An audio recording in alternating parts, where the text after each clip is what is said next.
The Pope's death from a stroke and heart failure over Easter has set in motion a sequence of ancient rituals with the Church's cardinals at the center. Amen. Tuesday morning, they gathered together and announced Pope Francis's funeral will be held Saturday, outdoors in the main piazza at St. Peter's. The Vatican also released the first images of Francis's body, laying in an open wooden casket in the chapel of the Santa Marta residence where he lived. It was flanked by Swiss guards, and a cardinal blessed his body with holy water.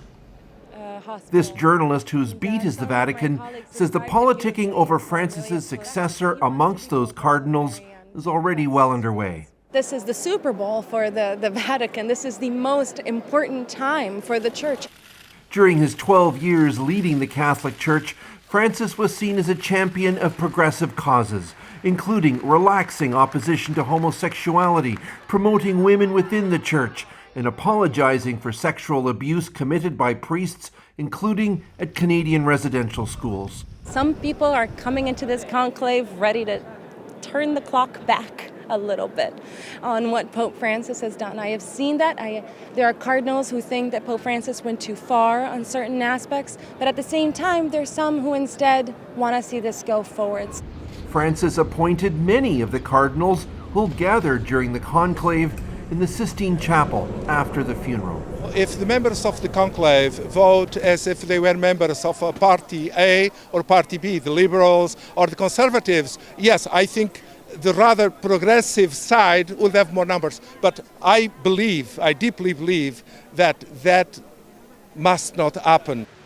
Among the visitors to St. Peter's Square Tuesday were teachers and students from Newfoundland, fortunate enough to witness history and to consider its implications. I think world peace, inclusion, accepting of other people is going to be critical, and I think that they really need to make that decision very carefully. We have to come together more than ever before, especially in our political time right now. I'm just grateful that I was here in this particular time.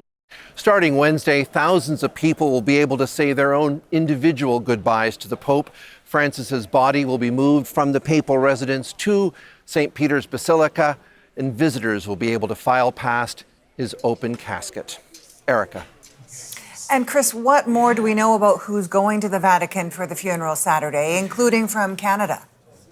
Well, the indications are that Prime Minister Mark Carney will not be making the trip here, and in such cases it's customary that the Governor-General, Mary Simon, would be Canada's representative. As well, from the royal family, Prince William will be here representing King Charles, and we also know that many world leaders such as Donald Trump, Emmanuel Macron from France, Vladimir Zelensky from Ukraine, they have all confirmed they will be here. And from Argentina, the Pope's hometown, home country rather, its president, Javier Milei, will be here.